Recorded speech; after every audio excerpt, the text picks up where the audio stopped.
Hello, Meeville Valley. This is Oliver with WZMB, your voice of survival at the North Broadcasting Station. And no, no, that doesn't quite feel right. I'm not really the voice of survival, am I? I mean, I was just lying in bed last night trying to contemplate ways I could make this all feel a little more official since Chief Roberts is now paying me with food and water in exchange for reading bulletins, notices, and messages to try and keep the city a little more connected and informed and help boost morale. But now that I'm hearing it out loud, it sounds kind of grandiose, right? Like like I'm supposed to be some sort of hero or leader when really I'm just some amateur journalist who crash landed on a remote broadcasting station and can't get back to civilization. I don't know. The voice of survival should be one of those cliche movie announcers with, A deep, dramatic voice. but I can't pull that off. I'm just over here rambling about snacks, HOA drama, and random movies I found. So let's try this. Hello, Mevo Valley. This is Oliver, your friendly neighborhood doomsday DJ. How does that sound? Does that sound better? I think it sounds better. I don't know. Maybe we'll try something out later. But anyway, I do have some good news for everyone. Last week, I made a big mistake reporting that massive sandstorm heading towards the city, threatening to tear all the flesh from your bodies while you sit there screaming and kicking. Uh, Turns out what I thought was a sandstorm was nothing more than a simple dust cloud caused by a horde of several thousand undead beings heading towards the city. My apologies for that mistake, but yeah, no massive sandstorm heading towards the city. Also, it seems that some unknown entity launched a chemical missile from the local air base that detonated just over the hills. Some of you may have seen the mushroom cloud last week. No one's quite sure how that happened, but since there's no one available to actually look into it, it might just be a mystery that remains unsolved. But it does seem like whatever this chemical agent was is reacting very poorly with insects and animals in the area, causing them to grow exponentially larger and larger. There have been reports of a 30-foot centipede circulating, but I have been informed that those numbers have been grossly exaggerated. After the thing was killed, they measured it out, and it was only 24 feet. So, as you may be aware, Chief Robertson has asked me to share news, bulletins, and information to help keep everyone connected and informed. So, over the past week, I have been listening to the chatter on the radio, and I came to a very startling conclusion. We have multiple types of zombies here in Meeville Valley. When I noticed this, I started taking notes, and I wanted to share a few of them with everyone. I have managed to identify three specific types of undead in our area. We have shamblers, runners, and some sort of fungi. The mushrooms, not the party friend. Glenn from Maggie's Pizza was sharing some information about the zombies at South End and had a few pointers about avoiding them. And before I forget, he also wants to inform folks that delivery charges have unfortunately doubled due to these hazardous conditions, but they are still delivering. Also, delivery times may vary based on horde activity. But anyway, the zombies down at South End are, as Glenn described them, the old rotting remains of the recently deceased. Seems like anyone buried in the Meeville City Cemetery in the past year or so has crawled back from their grave and is wandering back into town. These reanimated corpses are easily identified because, well, to put it simply, they're partially rotted corpses frequently seen with chunks of missing flesh and varying degrees of dismemberment. Also, they may closely resemble your recently deceased Aunt May, as one resident, Mr. Parker, pointed out.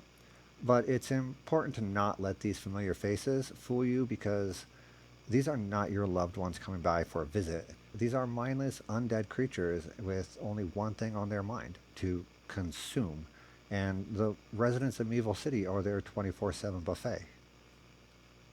The South End undead usually move in very large groups, but with all their moaning and groaning, like an undead symphony sort of style, not like the "oops, I booked us a hotel with hourly rates" sort of moaning and groaning.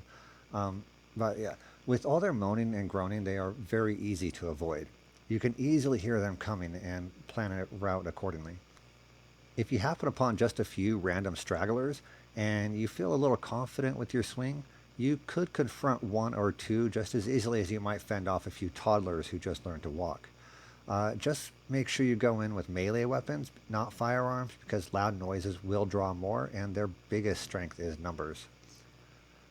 One or two of these shamblers aren't much of a threat, but much like an infinite number of monkeys with typewriters will eventually write Shakespeare, a seemingly infinite number of undead will eventually surround you, corner you, and take you down. On that note, it's important to note that shamblers are immune to most basic physical damage. You can break their legs and they will still just limp after you like they've had a rough day at the office. No matter how hard you whack them, they will still come. And again, I'm not referencing hourly hotels. Aim for the head. A few good blows. Oh, jeez. A few good smacks to the head with a bat, or one good one with a bladed weapon, is usually good enough to damage the brain enough for them to crumble and return to their nice long dirt nap.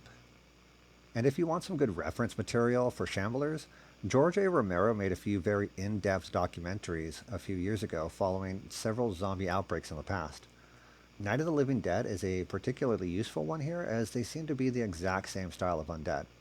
You can use that movie as a reference for how not to survive as the poor people at the farmhouse did, because they had very poor communication and a massive lack of trust between them, which ultimately led to their downfall. Now, out on Fiddler's Ridge, we have a very different breed of zombie. And if I had to venture a guess, I would say it's probably due to the vicinity to the experimental labs just outside of town. The zombies at Fiddler's Ridge are highly aggressive, just roided up cheetahs on speed.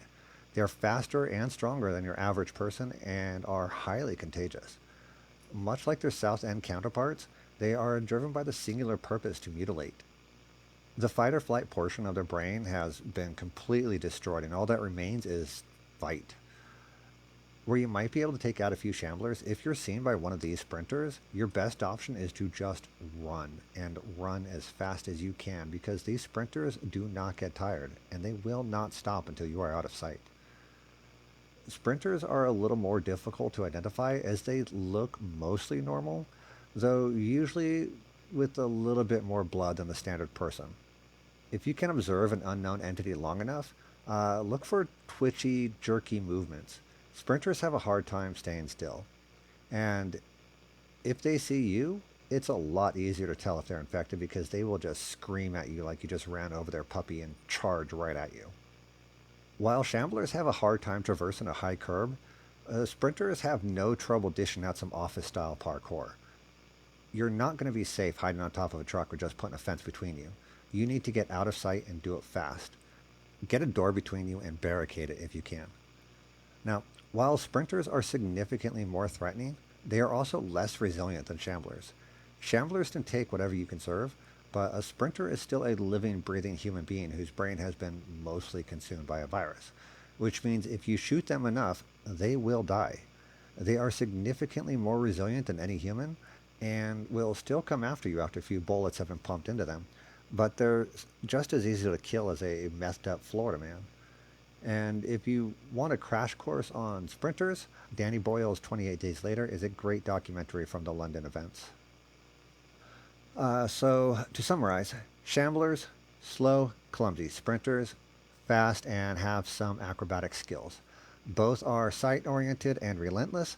Headshots are your best bet with both of them, but sprinters can be taken down with body shots, starvation, organ failure, and blood loss. But I probably wouldn't throw alcohol at them and wait for their kidneys to fail. In both cases, it's better to employ stealth and avoidance techniques as if you just saw your ex at the Christmas party. Now, also coming from the forest, there seems to be some sort of fungal zombie type. There isn't a whole lot of information because we've only found two or three of them, but I'm willing to bet that if somebody goes and explores that area, they'll probably stumble across more. Just make sure you do so safely, because we don't know how that particular means of zombification is spread.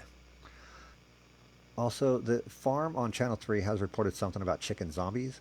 They didn't say a whole lot before going silent, and if you check the channel now, it's just really creepy noises like scratching and constant bark, bark, bark, bark, and someone should probably go check on the farm. I feel like it's probably going to be necessary to the survival of Neville City. And that's all the notes I have for our current local zombie situation. Um, Moving on, I do have a few notes. Chief Robertson sent over a crate of news and bulletins yesterday this time, and most of it actually survived.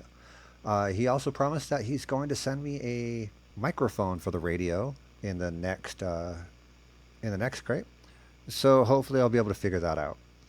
Um, let's see. First of all, I have a message directed to Barbara Whitefield and the HOA board of Fiddler's Ridge. And,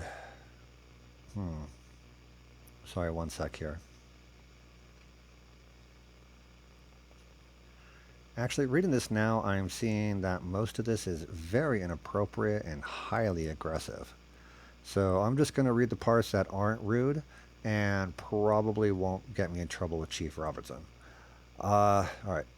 Dear Barbara and the HOA, thank you. Uh,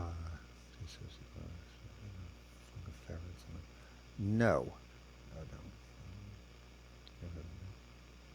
Oh, sincerely, Anna Shefford. All right, well, I think that's got the point across. In other news, Schwartz's department store is being boycotted by a group of survivors angry at the store owner, Arnie, who has tripled his prices and is defending those prices with his shotgun. Um, if you need to get through town, it's recommended that you take Baker Street on the south side of the mall, avoiding Central, which is currently backed up through most of the city with a roaming horde of undead from out of town. Also, the Albany, the bar down on Duke's Drive, has requested that folks stop loitering there, waiting for all this to blow over. It's been almost 2 months now. It's not blowing over. Go home or order a pint. All right, well, that's all I have for news right now. Moving on to entertainment. So, since I've been tasked with boosting morale, I will go ahead and share a review of a board game I played last night with Frank and Chase. Rhonda didn't feel like playing, so she just stayed in the watchtower. So, we found this board game amongst a library of films and books, and a very fun little gem called Last Night on Earth. It's a team based game where one team takes on the role of survivors while the other team plays the zombie horde. With 3 players, the group is divided with 2 players each playing 2 survivors, so 4 survivors in total, and 1 player, me, playing the zombie horde, which is up to 14 zombies on the board. The game has several playable scenarios that range from rescuing the townsfolk to barricading yourself in a mansion. And between the scenarios and the modular board that comes in 5 separate pieces and 2 extras on the side, there's a lot of replay value in this game. Since the instructions suggested playing Escape in the Truck for new players, that's a scenario that we chose. This scenario is pretty simple because the survivors just have to find gas and keys for the truck in the center of town, then have at least 2 survivors left alive to escape in it, all before the sun sets in 15 turns. Zombies and survivors obviously have very different goals and a few different rules. For example, zombies draw cards at the start of every turn until they have 4 cards in their hand. They draw from the zombie deck, and these cards all have fun power ups like adding a d6 to the movement of one zombie or adding attack dice when fighting. They can also have actions that hinder the movement of other survivors by locking doors or giving 2 characters an intimate moment. Wink, wink, nudge, nudge. A lot of the action cards play very heavily into classic horror movie tropes. Zombies can only move 1 square unassisted, but they ignore walls, which the game explains by using those same tropes. So they burst through windows, claw through wall panels, and burst up through the floorboards. And while it might look like my little Matt Smith looking zombie just crossed over a black line, in the realm of imagination, they busted out a window and climbed in while the drapes billowed on a soft breeze. Survivors have more actions, but unless stated on their character sheet, they start the game with nothing. The survivor characters also play into tropes like the generic role of sheriff or the outsider or the priest. And there are also a handful of high school students who have unique skills but fewer hit points. In order to find items like keys and gas, the characters have to move into buildings on the board and forfeit their movement to search, which means they have to move 1 turn, search the next turn, then move again on the 3rd turn in order to keep out of the reach of the undead, because while they're searching for weapons, tools, and equipment, the horde is ever growing closer. In our first playthrough, well, Frank, playing Jake the Outsider, managed to find both keys and gasoline in his first two turns and ended the game by turn 4. So we shuffled the cards really well and played again. The second time we played through was a little more exciting. Jake and the sheriff, both played by Frank, stayed on one side of the map, while the priest and Becky, who's one of the teenagers, stayed on the other. Becky found the gas pretty early on, but the keys remained pretty elusive. After 12 turns, it was looking pretty bleak for the survivors. They needed to find the keys, needed to get 2 people to the truck, put fuel in, and escape, which is like a 3 or 4 turn event. And on top of that, Becky had died and come back as a zombie hunting down Jake. If they didn't find the keys this turn, they wouldn't have enough time to fuel the vehicle and get out of there. And, and wouldn't you know it, on the very last turn where it will make a difference, Jake pulls up the keys. He just had one more problem now. He had to get from the junkyard to the truck at the center of the map. And I had all 14 of my zombies in play. And most of those were directly between him and the truck. Frank decided that Jake was a heroic type, and so he just threw himself right into the fray. When a survivor enters a square with a zombie, they have to end their movement and fight every single zombie in that square. And Jake had to fight 9 of them. The game simulates fighting pretty simply. Zombies roll 1d6 and survivors roll 2d6. Higher roll wins. If a survivor rolls higher and rolls doubles, they kill the zombie. Otherwise, if they just roll higher, they fend the zombie off and it comes back at them the next turn. By some miracle, Jake rolled higher in every single combat. He fended off 9 zombies, killed zombie Becky, and got to the truck with 1 turn left. Just enough time for the priest to fuel up the truck for the remaining 3 survivors to get out of there. The first game was obviously a bust, but that was just luck of the draw. The second game felt like a true action-packed movie ending, and we were all genuinely excited by the turnout. It felt almost like we were playing an actual horror film at that point. I can't guarantee that every game is going to be a thrill ride, but Last Night on Earth is a marvelous board game I would play any day. Complete 5 out of 5, highly recommend. Again, go loot your local gaming shop or purchase from the shop if anyone is still there running it. Don't loot stores that are still active. And I guess that's it. So I'm hoping by next week I'm going to have the mic working for the CB radio and I can actually start talking to people. I do have a recording device that I have found in the basement that I can probably set up and actually record a few interviews. Oh, and before I go, I'm finally going to tackle that computer tomorrow. I know I've been saying I would, but I got distracted organizing books, and anyway, I'm not very good at hacking, but I did pull the back panel up, and I think if I pull the CMOS, I can reset BIOS to factory defaults, which might wipe the security settings in the firmware. Then I can just boot from a flash drive with a lightweight Linux distro and use the Live Enviro to access disk management and partition the hard drive so I can isolate the protected data in a read-only volume and copy everything over to a clean partition on a non-secure system. I just need to make sure I mirror the file structures to make sure nothing will break when I reboot it, and then I should have access to whatever's in there. You know, this really makes me wish I'd paid more attention in third grade data structures and algorithms. But I think that's everything. So, good night, Meeville Valley. Stay safe out there and don't get bit.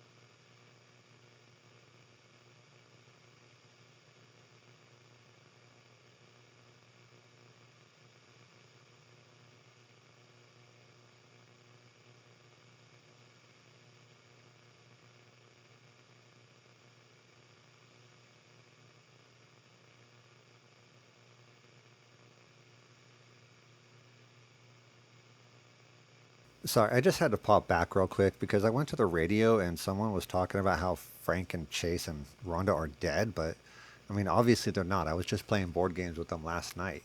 I mean, Frank is sitting right here. Say hello, Frank. Wow. The mouth on that guy. Uh, yeah, so Frank and Chase are perfectly fine. Rhonda's just chilling in the watchtower for now. And no way I could have been out here this long by myself. I would have gone completely crazy. So don't try to gaslight me over the radio. Uh, anyway, again, have a great night. Stay safe out there, and I'll see you all next week.